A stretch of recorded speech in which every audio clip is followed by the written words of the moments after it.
ఇటికాల మండలం చాగాపురం గ్రామంలో 9వ వార్డు పరిధిలోని బయటగేర్ మసీద్ దగ్గర ఉన్న ట్రాన్స్ఫార్మర్ ని విద్యుత్ అధికారుల పర్మిషన్ లేకుండా గుర్తు తెలియని వ్యక్తులు ఆఫ్ చేయడం జరిగింది. ఇప్పటికైనా ఉన్నత అధికారులు ఇలాంటి సమస్యలు పునరావృతం కాకూడదని ప్రజలు కోరుతున్నారు. ఈ సందర్భంగా కొంతమంది కాలనీవాసులు మాట్లాడుతూ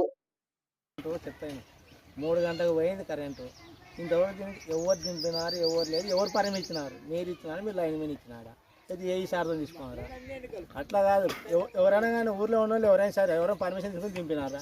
3 గంటల నుంచి కరెంట్ చేయాలని ఏమైనా రూల్ ఉంది, అది కూడా గవర్నమెంట్ చెప్పిందే. పోతే అవి ఇప్పుడు నాకు ఇదిలో సత్తం కూడా ఒకసారి ఇచ్చాను. ట్రాన్స్ఫార్మర్లో కావాలి ఆయన ఇక్కడ చూడండి, ఈ ట్రాన్స్ఫార్మర్లో పెట్టినా పెట్టి నీట్గా ఇదేనా లైన్ మీద పద్ధతి. ఎవరైనా రేపు పిల్లలకి పోతే ఏదైనా వర్తపోతే కరెంట్ వచ్చింది కనుక చచ్చిపోతారు. అప్పుడు ఎవడు పరిస్థితి? ఉన్న లైన్ మీదేమో ఆయన ఇచ్చినారు, కాంట్రాక్ట్ లైన్ మీద ఆయన వచ్చి వచ్చాడు కొద్దిగా పోయినట్ట.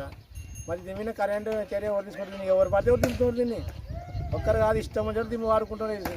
దీన్ని రేతంటే రైతులే పగలు దింపేస్తారు. దీన్ని పర్మిషన్ లేకుండా ఎందుకు దింపుతారు కరెంట్? కాబట్టి దాన్ని లాక్ చేసి దీన్ని చుట్టుముట్టు కంచేయాలని చెప్పి కోరుకుంటున్నాం.